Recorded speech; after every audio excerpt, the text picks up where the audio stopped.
ക്രിസ്തുവിലുള്ള പ്രിയപ്പെട്ട സഹോദരി സഹോദരന്മാരെ, ദൈവവചനം ലേവ്യരുടെ പുസ്തകത്തിനുള്ള വായന 27-ാം അധ്യായം 1 മുതൽ 34 വരെയുള്ള വാക്യങ്ങൾ.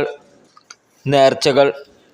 കർത്താവ് മോശയോട് അരുളി ചെയ്തു, ഇസ്രായേൽ ജനത്തോട് പറയുക, വ്യക്തികളെ കർത്താവിന് നേരുകയാണെങ്കിൽ അവരുടെ വില നിശ്ചയിക്കേണ്ടത് ഇപ്രകാരമാണ്. 20-നും 60-നും മധ്യേ പ്രായമുള്ള പുരുഷനാണെങ്കിൽ അവൻ്റെ മൂല്യം വിശുദ്ധ മന്ദിരത്തിലെ നിരക്കനുസരിച്ച് 50 ഷെക്കൽ വെള്ളിയായിരിക്കും. സ്ത്രീയാണെങ്കിൽ 30 ഷെക്കലും. 5 വയസ്സിനും 20 വയസ്സിനും മധ്യയാണെങ്കിൽ പുരുഷന് 20 ഷെക്കലും സ്ത്രീക്ക് 10 ഷെക്കലുമായിരിക്കും മൂല്യം. ഒരു മാസം മുതൽ 5 വർഷം വരെയാണ് പ്രായമെങ്കിൽ ആൺകുട്ടിക്ക് 5 ഷെക്കൽ വെള്ളിയും പെൺകുട്ടിക്ക് 3 ഷെക്കൽ വെള്ളിയുമായിരിക്കണം. 60 അതിൽ കൂടുതലോ ആണ് പ്രായമെങ്കിൽ പുരുഷന് 15 ഷെക്കലും സ്ത്രീക്ക് 10 ഷെക്കലുമായിരിക്കണം.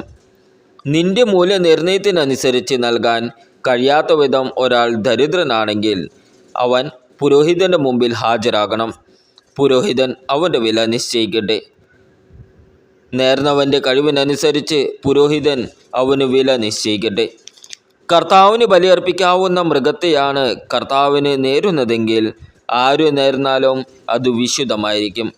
അവൻ മറ്റൊന്നിനെ അതിന് പകരമാക്കുകയോ മറ്റൊന്നുമായി വച്ചു മാറുകയോ ചെയ്യരുത്. നല്ലതിന് പകരം ചീത്തയെയോ ചീത്തയ്ക്ക് പകരം നല്ലതിനെയോ വച്ചു മാറരുത്. ഒരു മൃഗത്തെ മറ്റൊരു മൃഗവുമായി വച്ചു മാറുന്നെങ്കിൽ രണ്ടും കർത്താവിനുള്ളതായിരിക്കും.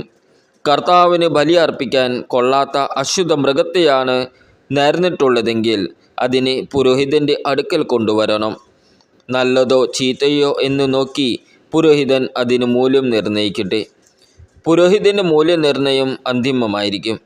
എന്നാൽ അതിന് വീണ്ടെടുക്കാൻ ആഗ്രഹിക്കുന്നെങ്കിൽ നിർണയിച്ച മൂല്യത്തോടൊപ്പം അതിൻ്റെ 1/5 കൂടി നൽകണം. ഒരുവൻ തൻ്റെ ഭവനം വിശുദ്ധമായിരിക്കാൻ വേണ്ടി കർത്താവിന് പ്രതിഷ്ഠിക്കുകയാണെങ്കിൽ പുരോഹിതൻ അത് നല്ലതോ ചീത്തയോ എന്ന് നിർണയിക്കട്ടെ.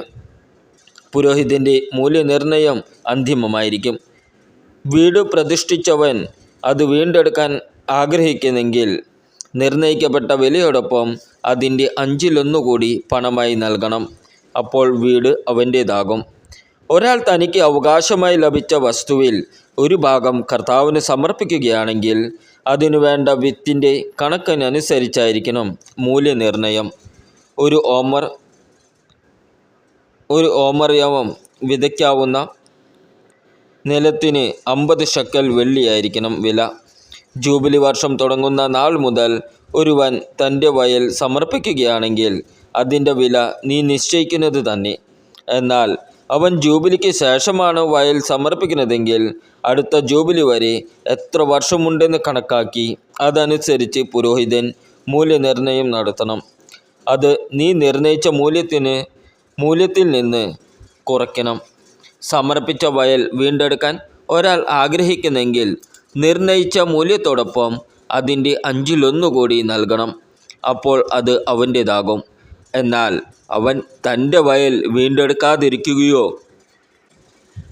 അത് മറ്റൊരുവന് വിൽക്കുകയോ ചെയ്താൽ പിന്നീട് ഒരിക്കലും വീണ്ടെടുക്കാവുന്നതല്ല.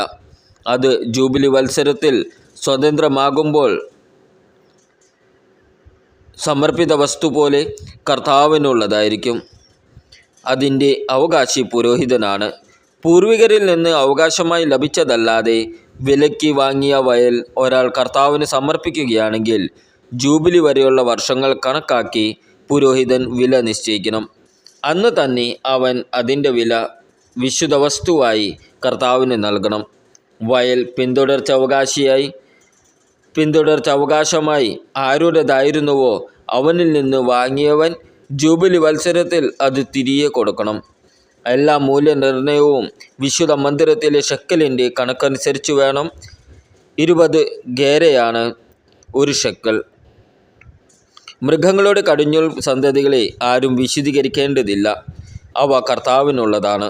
കാളയായാലും ആടായാലും അത് കർത്താവിൻ്റെതാണ്. എന്നാൽ അത് അശുദ്ധ മൃഗമാണെങ്കിൽ നിർണയിക്കപ്പെടുന്ന മൂല്യത്തോടൊപ്പം 1/5 കൂടി കൊടുത്ത് അതിന് വീണ്ടെടുക്കണം. വീണ്ടെടുത്തില്ലെങ്കിൽ മൂല്യനിർണ്ണയം അനുസരിച്ച് വിൽക്കണം. എന്നാൽ കർത്താവിന് നിരുപാധികം സമർപ്പിച്ച യാതൊന്നും മനുഷ്യനോ മൃഗമോ അവകാശമായി കിട്ടിയ നിലമോ ആകട്ടെ വിൽക്കുകയോ വീണ്ടെടുക്കുകയോ അരുത്. സമർപ്പിത വസ്തുക്കൾ കർത്താവിന് ഏറ്റവും വിശുദ്ധമാണ്. മനുഷ്യരിൽ നിന്ന് നിർമൂലനം ചെയ്യാൻ ഒഴിഞ്ഞിട്ട ഒരുവനെയും വീണ്ടെടുക്കരുത്. അവനെ കൊന്നുകളയണം. ധാന്യങ്ങളോ വൃക്ഷങ്ങളുടെ ഫലങ്ങളോ ആയി ദേശത്തുള്ളവയുടെയെല്ലാം ദശാംശം കർത്താവിനുള്ളതാണ്. അത് കർത്താവിന് വിശുദ്ധമാണ്. ആരെങ്കിലും ദശാംശത്തിൽ നിന്ന് ഒരു ഭാഗം വീണ്ടെടുക്കാൻ ആഗ്രഹിച്ചാൽ അതോടൊപ്പം 1/5 കൂടി കൊടുക്കണം. ആടുമാടുകളുടെ ദശാംശം, ഇടയൻ്റെ അധീനതയിലുള്ള എല്ലാ മൃഗങ്ങളുടെയും 10 കർത്താവിനുള്ളതാണ്.